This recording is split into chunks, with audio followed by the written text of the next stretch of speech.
जय हिंद। आज हम लोग संविधान के भाग 1 का बात करेंगे, जिसमें संघ एवं उसके राज्य क्षेत्र के बारे में बताया गया है। टोटली 22 भाग है, उसमें से पहला भाग का बात करेंगे। साथ ही हम लोग इस वीडियो में जानेंगे कि किस प्रकार अंग्रेज जाते जाते भारत को तोड़ा था और उसमें भारत के एकीकरण करने वाले व्यक्ति यानी सरदार वल्लभ भाई पटेल का भारत को एक करने में क्या उनका रोल था, उसके बारे में भी चर्चा करेंगे।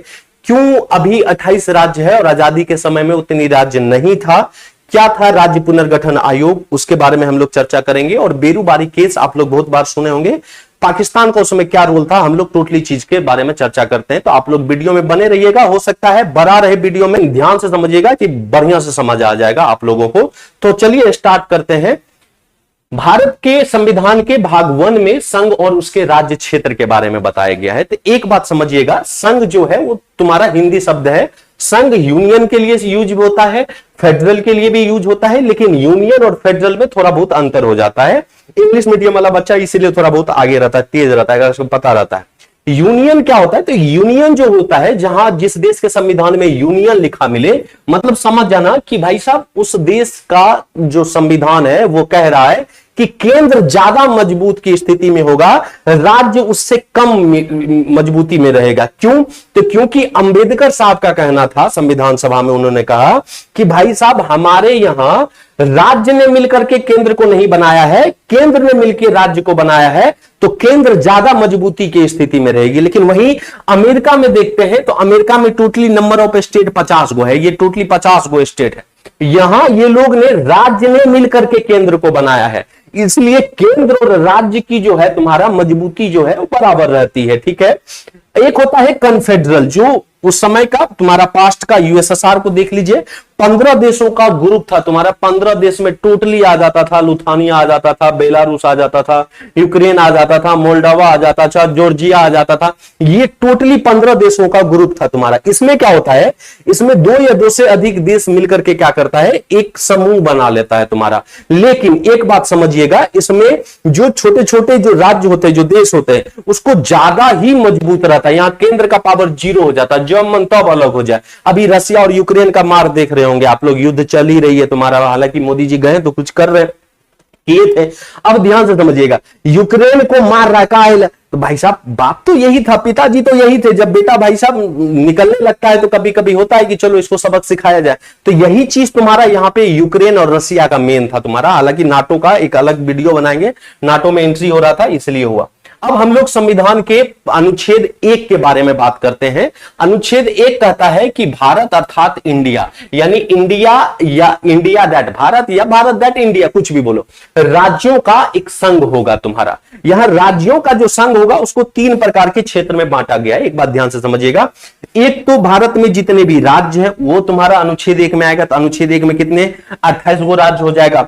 भारत में जो यूनियन टेरिटरीज है यानी केंद्र शासित प्रदेश है, ये तुम्हारा 8 गो हो जाएगा। और अधिग्रहित क्षेत्र उसको कहते हैं यदि भविष्य में हम लोग किसी भी देश को यदि हम लोग अपना में मिलाए, अखंड भारत का सपना हम लोग देखते भी हैं, कहां अफगानिस्तान से लेकर के बर्मा तक अखंड हमारा भारत था, टूट करके बस इतना रह गया। तो यदि कभी होगा तो भाई साहब, कभी मान लो कि पाकिस्तान को मिला लिए, बांग्लादेश को मिला लिए, तो ये तुम्हारा यदि हम मिलाते हैं तो इसको अधिग्रहित क्षेत्र यानी अनुच्छेद 1 में हम लोग जो है रखेंगे तुम्हारा। अब संविधान के अनुच्छेद 2 के बारे में देखते हैं कि अनुच्छेद 2 क्या कहता है। अनुच्छेद 2 कहता है दोस्त कि संघ में नए राज्यों का प्रवेश या उसकी स्थापना। एक बात ध्यान में रखिएगा, ये वैसे राज्य का बात कर रहा है जो भारत का पार्ट नहीं था या नहीं है। समझ आ रहा है कि संघ में नए राज्यों का प्रवेश या उनकी स्थापना। जैसे यहां प्रवेश मतलब एडमिशन, जब कभी तुम किसी जगह में एडमिशन करवाते हो तो एडमिशन से पहले तो उसका पार्ट नहीं था। यदि हमारे पास पढ़ने के लिए आते हो तो हमसे पहले तो तुम मेरे स्टूडेंट नहीं थे, तो एडमिशन करवाए तब मेरा पार्ट बना। तो यही कहता है कि वैसा क्षेत्र जो भारत का पार्ट नहीं था उसको यदि हम भारत में मिलाते हैं तो वो तुम्हारा अनुच्छेद 2 के तहत आएगा। और ये करने की शक्ति जो है वो राज्य विधानमंडल को नहीं है, संसद को है। किसको है, तुम्हारा संसद को है। ध्यान से समझिएगा, जैसे सिक्किम पहले भारत का पार्ट नहीं था। सिक्किम जो है तुम्हारा, आपको जो ये दिख रहा है सिक्किम, ये सिक्किम भारत का पार्ट नहीं था। 1950 में सिक्किम जो है भारत का एक संरक्षित राज्य बना, यानी इंटरनल पावर सिक्किम के, वहां राजा का वंश चलता था, चोग्याल वहां का राजा हुआ करते थे, तो उसको तुम्हारा दिया गया कि इंटरनल पावर तुम रखो और उन लोगों ने कहा कि बाहरी मामला जैसे विदेश हो गया, रक्षा हो गया, ये सब मामला भारत को दे देते हैं। तो भारत 1950 से सिक्किम जो है तुम्हारा संरक्षित राज्य था। लेकिन बाद में हुआ क्या, 1970-71 तक आते आते भाई साहब सिक्किम के लोग बोले कि भाई साहब अब जो है हमको भारत में मिल जाना है। उसका मेन कारण क्या था, तो मेन कारण था तुम्हारा तिब्बत। तिब्बत जो है तुम्हारा चाइना ने ले रखा है। 1950 से लेकर के 59 तक आते आते 1959 में तिब्बत को, जो ये जो क्षेत्र देख रहे हैं नेपाल से ऊपर वाला इलाका, इसके तुम्हारा तिब्बत को चाइना ने 1959 में ले लिया। दलाई लामा भाग करके आया था। ये भी स्टोरी एक अलग कभी वीडियो में बनाएंगे कि कैसा क्या हुआ था। तिब्बत आने की वजह से चूंकि भाई साहब ये पूरा तिब्बत वाला ई क्षेत्र तुम्हारा सिक्किम वाला इलाका, अब यहां के लोग बोले कि क्या पता किसी दिन भाई साहब सिक्किमों को ले ले अंदर, इससे बेटर है कि भाई साहब भारत में मिल करके रहेंगे। भारत पूज्य धर्म का देश है भाई साहब, यहां बहुत सारा प्यार मिलता है। यहाँ पे लोग यदि रह जाए तो ऐसा कोई लोग नहीं होगा जो बोलेगा कि नहीं हमको भारत में हमको अच्छा नहीं लगा, यह भारत अच्छा देश नहीं है। भाई साहब इतना अच्छा देश कहीं विश्व में नहीं मिलेगा, ठीक है। तो भाई साहब सिक्किम के लोगों ने कहा कि हमको भारत में मिल रहा है। तो वहां का राजा था चोगियाल, लेकिन वहां के राजा का मन था कि हम भारत में नहीं मिले। वह क्यों, तो कहा जाता है कि चाइना सरकार जो था उसको फंडिंग दे रहा था कि तुम जो है तुम भारत में कभी भी मिलना नहीं, जो बाहरी पावर दिए वो देने दो, आंतरिक रूप वाला जो इंटरनल पावर जो होगा, जो आंतरिक पावर होगा वो तुम्हारा मत देना।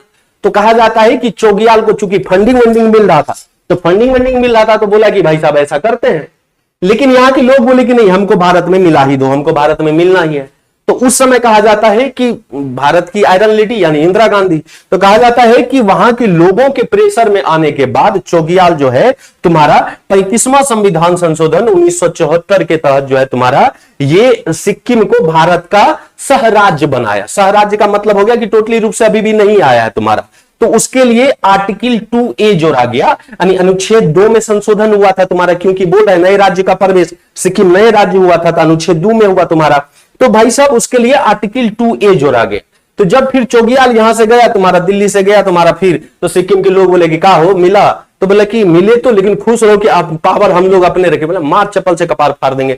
भाई साहब हम बोले थे ना कि हमको टोटली रूप से तुम्हारा भारत में मिल जाना, कहा कि प्रेम हमको वहीं मिलेगा।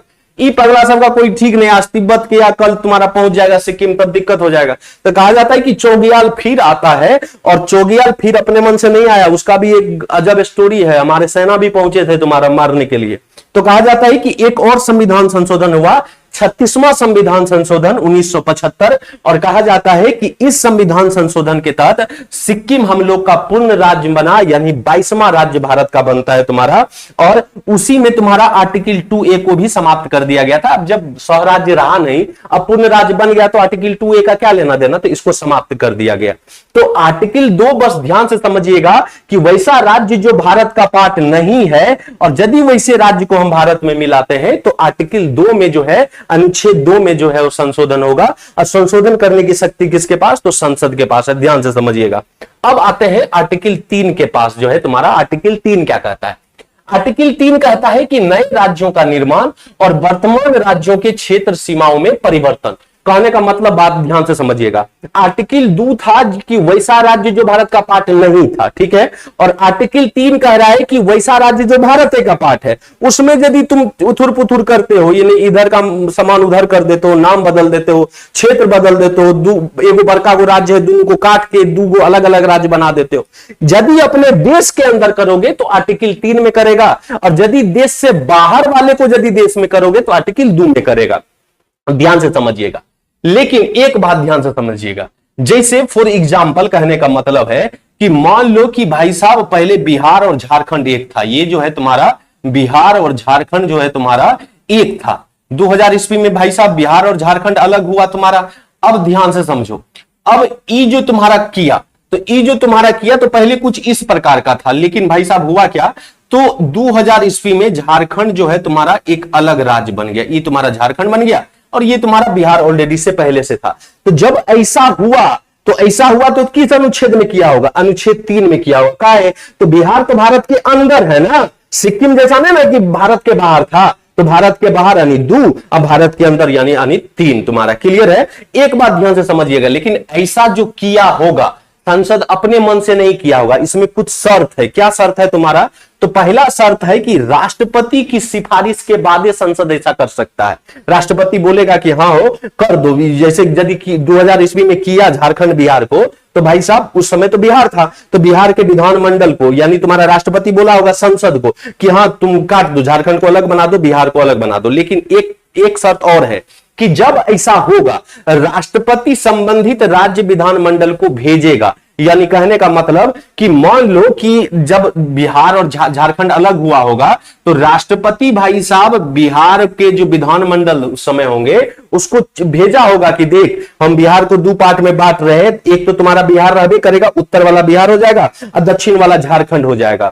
अब ध्यान से समझिएगा, और इसमें राज्य विधानमंडल हाँ करेगा कि न करेगा उससे कोई लेना देना राष्ट्रपति को नहीं है। राष्ट्रपति जैसे तेलंगाना बन रहा था तो तेलंगाना के लोग, आंध्र प्रदेश के लोग बोले कि नहीं हम तेलंगाना को नहीं बनने देना चाहते हैं, आंध्र प्रदेश कितना अच्छा तो है, लेकिन भाई साहब कोई चला, क्योंकि भाई साहब राष्ट्रपति के ऊपर मन डिपेंड करता है कि तोर बात मानेगा कि नहीं मानेगा। राष्ट्रपति का काम है कि तोरा भेज देना कि देख तोर पार्ट दो, तोर इलाका को 2 पार्ट में बांट रहे, या तोर इलाका का नाम बदल रहे, या तोर इलाका का सीमा कुछ बढ़ा रहे या घटा रहे, बस राष्ट्रपति का काम है कहना।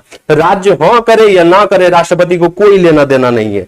और ध्यान से समझिएगा, राष्ट्रपति जब ऐसा कुछ भेजता है राज्य विधानमंडल को तो एक निश्चित समय सीमा के अंदर, अब निश्चित समय सीमा कितना होगा वो संविधान में नहीं लिखा हुआ है, वो राष्ट्रपति के मन के ऊपर डिपेंड करता है कि कितना दिन दिया जाए। 5 दिन हो सकता है 10 दिन दे दे, हो सकता है 1 महीना दे दे, वो राष्ट्रपति पे डिपेंड करता है कि भाई साहब हम का बोल रहे हैं नहीं बोल रहे। अब यदि राज्य विधानमंडल हाँ करता है या ना करता है, मान लो कि 1 महीना का टाइम दिया और 1 महीना का टाइम दिया और भाई साहब राज्य विधानमंडल कुछ बोलिए नहीं रहा तो तैयो राष्ट्रपति है चलो हटाओ यार, चल अब बांट दे, तुम्हारा कोई दिक्कत नहीं है। तो इसको बात को मान लीजिएगा, तो राष्ट्रपति मानने के लिए बाध्य नहीं है, लेकिन राष्ट्रपति बोल देता है। जैसे मान लो कि जा रहा है किसी को मार दिया तो ये गलत बात है, ये कह के हेरे सुन तरह मारेंगे, ये हुआ कि मर्द वाली बात, तो राष्ट्रपति को कहता है हेरे सुन तरह बांटेंगे, ये नहीं कि अपने मन से बांट दिया, लेकिन बांटना तो ये है तुम्हारा, सिंपल सी बात है।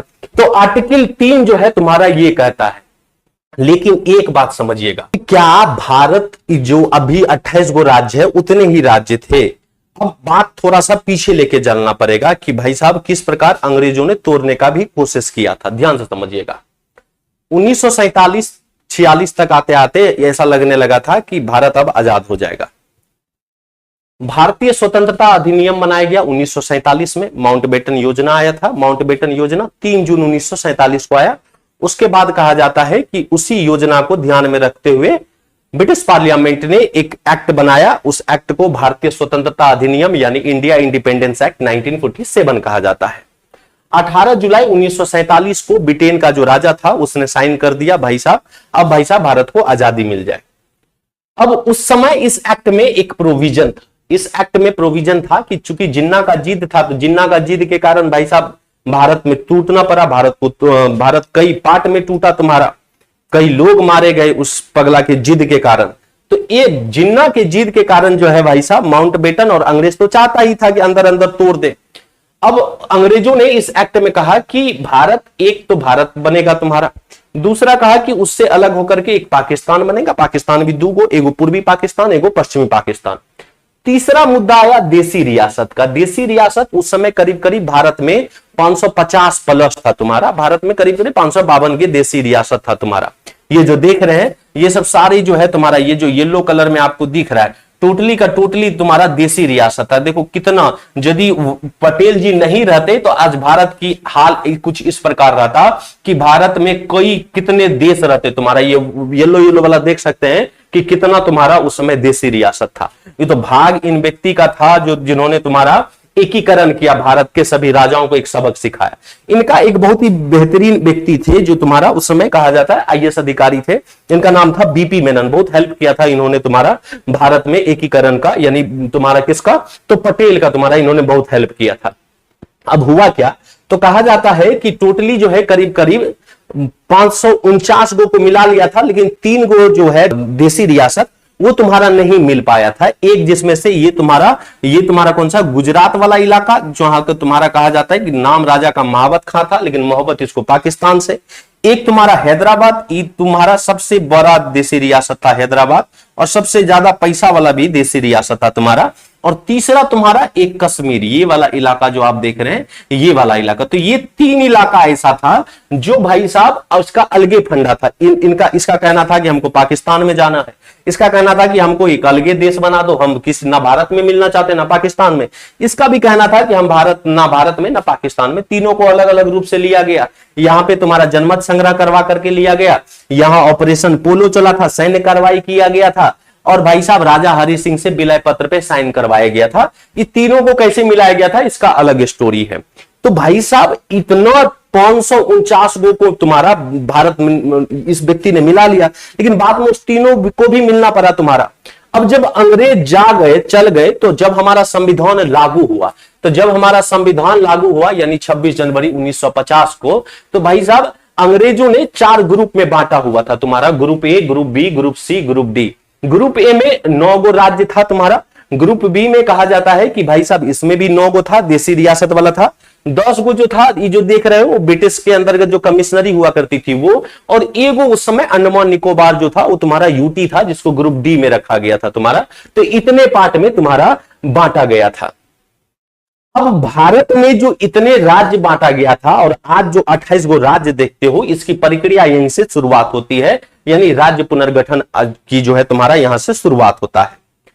कहा जाता है कि 1920 में तुम्हारा एक नागपुर में तुम्हारा कांग्रेस का कॉन्फ्रेंस हुआ था, और इस नागपुर कॉन्फ्रेंस में कहा गया था कि आजादी के बाद भाषा के आधार पे जो है नए राज्य बनाए जाएंगे। ये 1920 में, जिस समय हम लोग आजाद नहीं हुए थे, उस समय बात कही गई थी। 1948 में राजेंद्र प्रसाद ने एसके धर, ये भाई साहब एसके धर की अध्यक्षता में एक तुम्हारा कमिटी बनाया तुम्हारा 1948 में राजेंद्र प्रसाद ने। इन्होंने बहुत फटकार लगाई, इन्होंने कहा कि भाषा के आधार पे कभी भी राज्य नहीं बनना चाहिए। जो एक धर्म के नाम पे राज्य, देखो धर्म को दिया तो भाई साहब तो पाकिस्तान बन गया।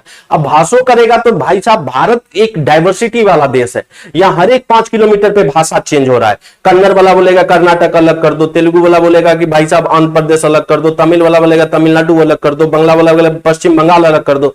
तो भाई साहब ही तो और टूट जाएगा। तो भाषा के आधार पर जो है राज्य का निर्माण नहीं होना चाहिए। हाँ, प्रशासनिक आधार पे तुम्हारा कर सकते हो, कोई दिक्कत नहीं है। अब इन्होंने साफ साफ मना कर दिया, धर आयोग ने साफ साफ मना कर दिया कि भाषा के आधार पे राज्य नहीं बनेगा। बोला ठीक है, कोई दिक्कत नहीं। उसके बाद हुआ क्या, तो भाई साहब एक जगह है तुम्हारा, आप लोग देखे होंगे, ये तुम्हारा आंध्र प्रदेश वाला इलाका। आंध्र प्रदेश वाला जो इलाका आप देख रहे हैं, ये तुम्हारा ये कुछ इस प्रकार का हुआ करता था, तमिलनाडु के साथ हुआ करता था, और इसको मद्रास के नाम से जाना जाता था। ये पूरा जो है तुम्हारा मद्रास के नाम से जाना जाता था। यहां के लोगों ने हल्ला करना स्टार्ट कर दिया कि नहीं, ये गलत बात है भाई साहब, हम लोग भाई साहब अलग। क्योंकि ये जो आंध्र प्रदेश वाला इलाका देख रहे हैं, यहाँ पे तेलुगु भाषा बोला जाता है, और ये जो भाषा है, ये जो तमिलनाडु वाला है, यहाँ पे तमिल भाषा बोला जाता है तुम्हारा, यहाँ पे तमिल भाषा। तो तेलुगु और तमिल दोनों एक साथ रहना नहीं चाहते थे। तो हुआ क्या, तो यहां के लोग हल्ला करने लगे कि भाई साहब नहीं, हमको अलग चाहिए तो अलग चाहिए। तो उसी साल यानी 1948 में कांग्रेस का कॉन्फ्रेंस हो रहा था जयपुर में, यानी राजस्थान के जयपुर में कांग्रेस का कॉन्फ्रेंस हो रहा था 1948 में। उस समय कांग्रेस के 3 गद्दावर नेता, यानी तुम्हारा कौन, तो एक जे, दूसरा भी और तीसरा पी, यानी जेबीपी। जे का मतलब जवाहरलाल नेहरू, वी का मतलब पटेल साहब यानी सरदार वल्लभ भाई पटेल, और तीसरा व्यक्ति कोई और नहीं, पट्टाभी सीतारमैया, सुभाष चंद्र बोस में इनका एक अलग योगदान था, बताएंगे आगे कभी स्टोरी में। तो तीनों व्यक्ति का जो है तुम्हारा तीनों व्यक्ति ने सोचा कि एक बार हम लोग कमेटी बनाते हैं और देखते हैं कि क्या हो सकता है। तो 1948 में कमेटी बनी, जेबीपी कमेटी। जेबीपी कमेटी में तीनों बहुत ही खतरनाक नेता, बड़ा चिंतनशील, बहुत ही तुम्हारा अच्छा कह सकते हो जजमेंट लेने वाले नेता में से ये तीनों थे। जब ये तीनों ने कमेटी बनाई तो इन्होंने 1 अप्रैल 1949 को अपना रिपोर्ट दिया, और इस रिपोर्ट में इन्होंने खुल करके कहा कि बिल्कुल धर आयोग ने जो कहा था कि भाषा के आधार पर राज्य नहीं बनना चाहिए, बिल्कुल भाषा के आधार पर राज्य नहीं बनना चाहिए। भाषा के आधार पर राज्य बनेगा तो फिर कल के डेट में हो सकता है कि भाषा वाला राज्य बोलेगा कि हमको एक अलग देश बना दो, तो ऐसे में दिक्कत हो जाएगी, हम भाषा के आधार पर राज्य नहीं बनाएंगे। अब हुआ क्या, तो भाई साहब ये जो तेलुगु भाषी वाला क्षेत्र है, जो आंध्र प्रदेश वाला क्षेत्र है, यहां पे एक बहुत ही बेहतरीन एक गद्दावर नेता थे जिनका नाम था पोट्टी श्रीरामल्लू। कहा जाता है कि ये अनशन पे बैठ जाते हैं, यही आंध्र प्रदेश यानी तेलुगु भाषा के लिए अलग राज्य के लिए। भाई साहब 56 दिन तक ये अनशने पे बैठल रह गए। 56वां दिन इनकी मृत्यु हो जाती है। 15 दिसंबर 1952 को ये जो है तुम्हारा मर गए बेचारे, इसी मांग में कि हमको एक नया राज्य मिलना चाहिए। बोला ठीक है कोई दिक्कत नहीं। जब मर गए तब जाकर के नेहरू जी का आंख खुला। और आंख कैसे खुला? तो कहा जाता है कि मरने के बाद आंध्र प्रदेश वाले इलाके में गजब का तुम्हारा दंगा स्टार्ट होता है, राइट से स्टार्ट होता है कि भाई साहब प्रिय नेता था, गद्दावर नेता था। भाई साहब हर एक राज्य का अपना अपना नेता होता है, जैसे अपनो राज्य का एगो नेता है, नाम नहीं लेंगे पलट जाते हैं। तो भाई साहब ये जो है तुम्हारा, ये लोग हल्ला करने लगे कि भाई साहब हमको अब चाहिए ही चाहिए, क्योंकि हमारा नेता वो मर गया तुम्हारा। तो कहा जाता है कि बाद में ये लोग इतना करने लगे, तो बाद में कहा जाता है कि नेहरू जी इसके बातों को माने और 1952 में कह दिए थे कि अब राज्य बन जाएगा। हालांकि अक्टूबर 1953 में भाषा के आधार पे पहला राज्य बना, और वो राज्य बना तुम्हारा आंध्र प्रदेश। कौन सा भाषा के आधार पे? तेलुगु भाषा के आधार पे। यहां से राज्य बनने की जो परंपरा थी वो शुरुआत हुआ। लेकिन अभी तो भाई साहब स्टोरी शुरुआत ही हुआ था, तब तो अब तो दिक्कत और होने लगी। अब दिक्कत ये होने लगी तो कहा जाता है कि भाई साहब जो और दूसरे राज्य सब थे वो लोग भी हल्ला करने लगा कि भाई साहब हमरो अब राज्य बनाओ, भाई दिक्कत हो जाएगा। अब पहले महाराष्ट्र और गुजरात एक था, महाराष्ट्र वाला मराठी या गुजरात वाला गुजराती, केम छो तो भाई साहब मजा में नहीं कहता था, और दूसरे चीज कहता था, मराठी में कहता था। तो लोग को ठीक नहीं लगता था। भाई साहब हमको भी भाषा के आधार पर जब तुम बनाइए दिए हो, तब मान लो कि अब एक माँ का 4 बेटा, एक को भाई साहब आधा केजी दूध दे रहा है, तो दूसरा बोलेगा ना कि हमरो दे हो। तो वही बात यहां पे चला कि भाई साहब जब भाषा के आधार पर बना दियो तब हम लोग को भी बनाओ। बाद में केंद्र सरकार को लगने लगा कि नहीं अब कुछ होना चाहिए, तो कहा जाता है कि राज्य पुनर्गठन आयोग बना 22 दिसंबर 1953 को, कि भाई साहब क्या होना चाहिए, नहीं होना चाहिए, आप लोग कहें। उस समय अध्यक्ष जो था फजल अली, इसलिए इस आयोग को फजल अली आयोग भी कहा जाता है। और इसमें कहा जाता है कि 2 सदस्य थे, एक तुम्हारा हृदयनाथ कुंजरू और दूसरा तुम्हारा के एम पनिक्कर। यानी तुम्हारा ये जो है हृदयनाथ कुंजरू है, ये तुम्हारा भाई साहब तुम्हारा के एम पनिक्कर है, और ये फजल अली। तो अब ध्यान से समझिएगा, ये तुम्हारा फजल अली आयोग ने अपना रिपोर्ट दिया 30 दिसंबर 1955 को। इसमें इन्होंने कहा कि ठीक है भाषा के आधार पे हम राज्य देते हैं, कोई दिक्कत नहीं, लेकिन केवल भाषा ही नहीं होना चाहिए। केवल भाषा के ही आधार पे यदि हम राज्य दे देंगे तब तो दिक्कत हो जाएगा। अब तुम ही सोचो कि बंगाल वाला को बंगला वाले में दे दे, कि बोलेगा महाराष्ट्र वाले को मराठा वाले में दे दे, मराठी वाला में, गुजरात वाले को गुजराती में। अब भाई साहब बोला गया कि सिर्फ भाषा पे बनेगा, तो बिहार वाला तो भाई साहब पंजाब हो जाता है कमाने के लिए, तब बोलेगा कि पंजाबी जानता नहीं जानता, मार लात से भगा देगा तुम्हारा। गुजरात में जाएगा बोले गुजराती जानता है, बोलता नहीं केम छो, बोला नहीं। अब कन्नड़ में भाई साहब जाएगा तो बोलेगा वो लोग ईयर को कहते हैं साला। अब मान लो तुम लोग, हम इस लोग सोचो कि हम जो ठेठ बिहारी होगा, जो गमछा और रखने वाला, भाई साहब उसे गर्व से कहोगे हम बिहारी हैं, गमछा लेके चलना मस्त बात है। तो भाई साहब बिहार की धरती है, ठीक छोड़ो हटाओ। अब भाई साहब चल गया और वहां अब कन्नड़ में बोल दिया ई साला। अब वो तो कह रहा है कि ई साल ई वर्ष, लेकिन वो लोग कन्नड़ भाषा में बोला ई साला, बिहार ई साला गाली दे रहा, मारता देख रहा।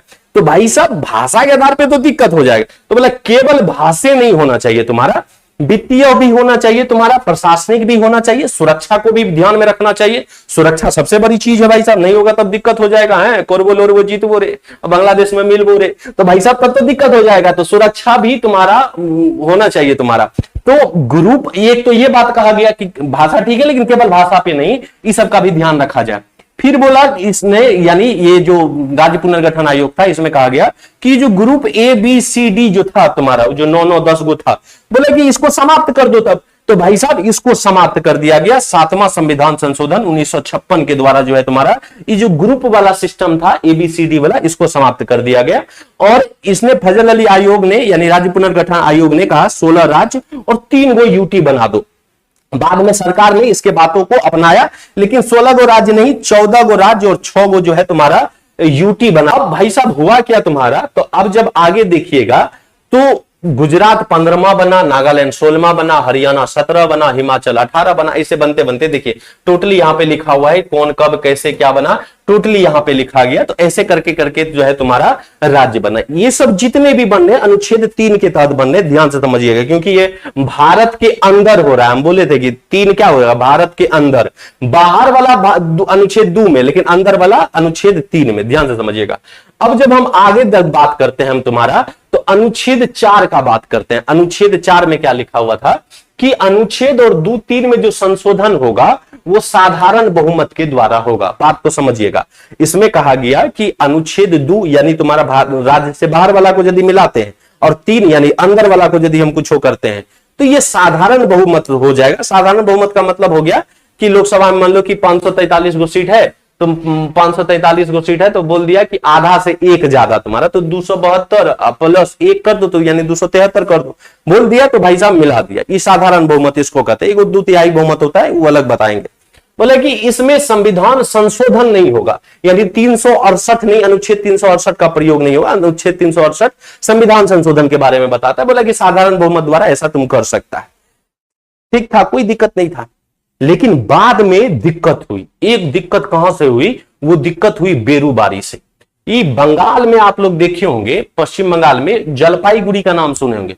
ये जो क्षेत्र तुम देख रहे हो ना, ये क्षेत्र, ये तुम्हारा बेरूबारी वाला क्षेत्र था। ये जो तुम्हारा क्षेत्र दिख रहे हो, ये बेरूबारी वाला क्षेत्र था, जलपाईगुड़ी वाला इलाका में। अब हुआ का, तो इसकी शुरुआत यहीं से नहीं हुई। बेरूबारी की शुरुआत यहीं से नहीं, बेरूबारी की शुरुआत अंग्रेजों के समय से ही हुई। हुआ ये कि माउंटबेटन योजना यानी 3 जून 1947 को आया तुम्हारा। माउंटबेटन ने बोल दिया था कि भारत पाकिस्तान बढ़ जाएगा। भारतीय स्वतंत्रता अधिनियम आया, उसमें भी कह दिया गया कि भाई साहब भारत पाकिस्तान बढ़ जाएगा। अब हुआ क्या, तो एक व्यक्ति को बुलाया गया भारत को बांटने के लिए। एक बाउंड्री कमीशन बनाया गया था और उस व्यक्ति को बुलाया गया था जिसका नाम था सर रेडक्लिफ। ये व्यक्ति आज तक भारत कभी नहीं आया था, पहली बात ये तुम्हारा। और भारत उस समय देख सकते हो भारत कितना बड़ा था और डाइवर्सिटी वाला देश था। इस व्यक्ति को बुलाया गया भारत को बांटने के लिए। यह व्यक्ति 5 जुलाई 1947 को भारत आता है और कहा गया कि तुमको 5 सप्ताह हम टाइम देते हैं। 5 सप्ताह में तुमको भारत को किसी भी तरह जो है तुम्हारा बांट देना है, क्योंकि यहां दंगा फसाद बड़ा खतरनाक हो रहा है। अब हम लोग निकलेंगे भाई साहब। तो रेडक्लिफ कहा कि भाई साहब इतना बड़ा भारत को हम 5 सप्ताह में कैसे बांट देंगे हो, ये तो बड़ा दिक्कत हो जाएगा भाई साहब। तो इन्होंने कहा कि ऐसा करो कि बांटने का उपाय लगाओ। तो उपाय क्या लगाया? बोले कि सुनो, जो पुलिस स्टेशन है, पुलिस स्टेशन को बाउंड्री बना लो और भारत को बांट दो। तब इधर वाला एगो पाकिस्तान था, वेस्टर्न पाकिस्तान, और ई वाला जो पाकिस्तान जो आज का बांग्लादेश है, ये तुम्हारा ईस्टर्न पाकिस्तान यानी पूर्वी पाकिस्तान। ई पगला क्या किया, यहां से पुलिस स्टेशन को बाउंड्री बनाया और भाई साहब भारत को 2 पार्ट में बांट दिया। इधर तुम्हारा और एक तुम्हारा इधर वाला इलाका जो अभी का तुम्हारा बांग्लादेश है, और 1971 से पहले इसका नाम पूर्वी पाकिस्तान था। इसने भारत को बांट दिया। अब हुआ क्या, तो जब भारत को बांटा तो यहीं पे तुम्हारा बेरूबारी है, बेरूबारी, यहीं पे तुम्हारा बेरूबारी। अब हुआ ये कि बेरूबारी, चूंकि भाई साहब ये तो देखने के लिए गया नहीं था कि कौन सा क्षेत्र मुस्लिम वाला ज्यादा है या हिंदू वाला ज्यादा है, बस बांट दिया कि चल ये क्षेत्र इधर हो गलो भारत है, ये वाला पाकिस्तान, चल ठीक हो, इधर वाला पाकिस्तान, इधर वाला भारत, मतलब जब ऐसे बांट दिया तुम्हारा। इवन इसके बारे में तो कहा जाता है कि जब ये बांट रहा था तो बोला जब थोड़ा सा नक्शा को उत्तर कर देता था तो एक हिंदू बोलता है कि है हो, तो ये उत्तर काहे कर रहा है, खेत है हमारा, तो बोलता है खेत हो, अच्छा चल ठीक है दक्षिण कर देते हैं। अब तुम समझ सकते हो कि कितना बड़ा पगला था ये तुम्हारा, कि बता रहा है कि हमारा खेत है तो नक्शा को दक्षिण कर देता था, यानी तुम समझ सकते हो हद पागल था। तो तुम्हारा भारत को इसने तुम्हारा बांट दिया। अब बेरूबारी में चूंकि 10,000 की करीब जनसंख्या थी उस समय, और कहा जाता है कि भाई साहब उसमें मुस्लिमों की संख्या बहुत ज्यादा थी। उन लोगों ने कहा कि है हो कि भाई साहब हमको नहीं रहना है भारत में, हमको जिन्ना पापा के घर जाना है, हमको वहां ले जाओ। अब भाई साहब बोला कि बेरूबारी तो भारत में है, अब तुम लोग जाओगे भी तो भाई साहब अपना सब कुछ छोड़ के चल जाओ। बोला ना है, जमीन वो नहीं छोड़ेंगे, घर वो नहीं छोड़ेंगे। तो बोला कि जमीन और घर थी थोड़ी है भाई साहब, कोई सामान थोड़ी है कि ट्रोली में भरो लेके चल जाओ। तो बोला कि ई तो नहीं होगा तुम्हारा, ई तो तुमको मकान उकान तो यही रखना, जमीन तो यही रखना पड़ेगा। बोला कि नहीं, अब ऐसा करो कि भाई साहब ये लोग मांग करने लगा कि नहीं, अब हमको भाई साहब बांग्लादेश में मिलना है, हमको बांग्लादेश में मिलाओ, ये हमको ये बांग्लादेश में उम्बा ये बांग्लादेश में मिलाओ हमको भाई साहब। अब दिक्कत हो गई तुम्हारा। दिक्कत क्या हुआ, तो यहां के लोग भाई साहब जो हल्ला करने लगे, तो उस समय कहा जाता है कि पाकिस्तान का प्रधानमंत्री 1958 तक का बात, 52 से शुरुआत हो गया था हल्ला होना, 1958 तक आते आते ई नाम है तुम्हारा पाकिस्तान का प्रधानमंत्री, देखो इसका नाम था फिरोज शाह नून। ई तुम्हारा और चढ़ावा देता था यहाँ के लोगों को कि हल्ला करो भाई साहब, हल्ला करो कि तुमको बांग्लादेश में भेजा जाए, बांग्लादेश में तुम एंट्री करो। अब यहाँ के लोग और ज्यादा हल्ला करने लगे। अब नेहरू जी भाई साहब शांत आदमी, इनको समझ ही नहीं आ रहा था कि क्या करे नहीं करे भाई साहब। इन्होंने कहा कि चल ठीक है कोई दिक्कत नहीं, तो बात करते हैं। तो 1958 में नेहरू और नून के बीच में, यानी फिरोज शाह नून के बीच में और जवाहरलाल नेहरू के बीच में एक एग्रीमेंट हुआ जिसको नेहरू नून एग्रीमेंट कहा जाता है, जो 1958 में हुआ। इस एग्रीमेंट में बात मान लिया गया। नेहरू जी ने बोला कि ठीक है, ये जो बेरूबारी है ये तुम्हारा बांग्लादेश को दे दिया जाएगा, कोनो दिक्कत नहीं होगा। बात कितना परेशान होगा भाई साहब, बोला ठीक है, शांति वाला, लड़ाई झगड़ा नहीं होना चाहिए, बोला दे दो, कोई दिक्कत नहीं। अब हुआ क्या, जैसे ही स्टेटमेंट इन्होंने दिया और लोकसभा और राज्यसभा से जैसे ही पास हो गया, अब चूंकि अनुच्छेद 3 में क्या लिखा हुआ था, अनुच्छेद 4 में तो ये लिखा हुआ था कि 3 और 2 में संशोधन होगा तो साधारण बहुमत वाला होगा। अब उस समय केंद्र राज्य में तो हर जगह कांग्रेस की सरकार थी। नेहरू जी भाई साहब परम पिता, भाई साहब भीष्म पितामह थे उस समय कांग्रेस के, वो जो बोल देते थे वही था। और निर्णय भी भाई साहब इन्होंने ही लिया था, तुम्हारा नेहरू जी ने लिया था, तो कोई हाथ पैर उठाने वाला था नहीं, तो सब पास। लेकिन यहाँ के लोग भाई साहब गुस्सा में गए, बोले हैं हो अभी भाई साहब ऐसे जमीन देते रहे तब तो दिक्कत हो जाएगी। अब हुआ क्या, तो लोकसभा और राज्यसभा से जब भी कोई बिल पास होता है तो भाई साहब प्रेसिडेंट के पास जाती है उसमें साइन होने के लिए। जब तक राष्ट्रपति साइन नहीं करेगा तब तक भाई साहब उसमें वो तुम्हारा एक्ट नहीं बन सकता। अब उस समय राष्ट्रपति कौन, तो उस समय राष्ट्रपति हमारे बिहार के यानी राजेंद्र प्रसाद। राजेंद्र प्रसाद के पास गया साइन होने के लिए, तो राजेंद्र प्रसाद, चूंकि हल्ला तो हो ही रहा था, अब राजेंद्र प्रसाद को लग रहा था कि साइन करे कि ना करे, पढ़ते हैं, तो राजेंद्र प्रसाद ने कहा कि है हो तो 2 में तो भाई साहब लेने का बात हुआ है, 3 में भाई साहब अपने ही क्षेत्र के अंदर में हुआ है, तो 2 और 3 में तो भाई साहब कहीं देने का बात है ये नहीं है, और हम लोग तो अपना क्षेत्र दे रहे हैं, तो भाई साहब ये तो 2 और 3 में है ये नहीं लिखा, तो क्या करें। तो एक आर्टिकल है, आर्टिकल 143, अनुच्छेद 143 ये कहता है कि जब भी राष्ट्रपति को किसी भी चीज को लेकर के कंफ्यूजन हो तो उस केस में राष्ट्रपति जो है सुप्रीम कोर्ट से सलाह ले सकता है कि आप हमको बताएं कि सही है ये गलत है तुम्हारा। अब राजेंद्र प्रसाद ने सलाह लिया। उस समय जो भारत के सीजीआई थे यानी चीफ जस्टिस ऑफ इंडिया थे, उनका नाम था प्रहलाद बालाचार्य गाजेंद्रकर जी, ये तुम्हारा सीजीआई थे, इनके पास गया मामला। अब ये मामला 1960 में बेरूबारी केस के नाम से बड़ा फेमस हुआ तुम्हारा। इस मामला जैसे जब गया तो तुम्हारा, तो इन्होंने कहा कि एक बात हम बता देते हैं कि अनुच्छेद 2 और 3 में देने का बात नहीं है, पहला बात लेने का बात है, और तुम लोग क्या कर रहे हो, अपने क्षेत्र को दे रहे हो, तो दे रहे हो तो साधारण बहुमत तो चलेगा नहीं भाई साहब। साधारण बहुमत के साथ तुम अपने क्षेत्र को, तुम किसी दूसरे क्षेत्र को यानी किसी दूसरे देश को जो भारत का पार्ट नहीं है उसको तुम दे नहीं सकते हो। भारत के अंदर भाई साहब तुम कहीं का कहीं दे दो, कोनो दिक्कत नहीं। यूपी को भाई साहब राजस्थान में मिला दो, कोई दिक्कत नहीं, हम उसमें कोई टांग नहीं अड़ाएंगे। बिहार को बोलोगे कि आज से भाई साहब 2 पार्ट में बांट दे, मिथिला बना दे या तुम कुछ बना दो, होना नहीं चाहिए। बिहार भाई साहब इसने अच्छा लगता है तो कुछ नहीं करेंगे। लेकिन तुम बोलोगे कि बिहार का एको इंच सीमा भाई साहब नेपाल को दे दिया और साधारण बहुमत द्वारा, तो वो नहीं चलेगा। यदि तुमको देना है तो उसके लिए तुम्हारा अनुच्छेद 368 के तहत संशोधन करना पड़ेगा, यानी संविधान संशोधन करके तुम दे सकते हो।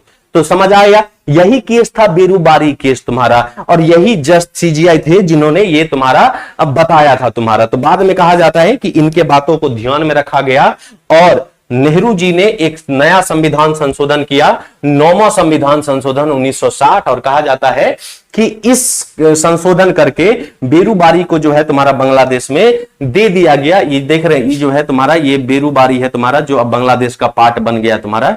ये तुम्हारा बांग्लादेश है, ये तुम्हारा कौन सा है, बांग्लादेश है। तो अब ये बांग्लादेश का पार्ट बन गया। चिटगांव का नाम सुने होंगे, उधर है तुम्हारा। तो कहा जाता है कि 9वां संविधान संशोधन करके 1960 में तुम्हारा दे दिया गया था। क्लियर है। बाद में कुछ मामला 2015 में भी सल्टाया गया था मोदी के समय में, लेकिन वो क्या मामला था इसकी चर्चा फिर कभी करेंगे। तो आई होप कि आप लोग को अनुच्छेद 1 से लेकर के 4 तक समझ आ गया होगा, पार्ट 1 समझ आ गया होगा। तब तक के लिए जय हिंद, जय भारत, जय बिहार।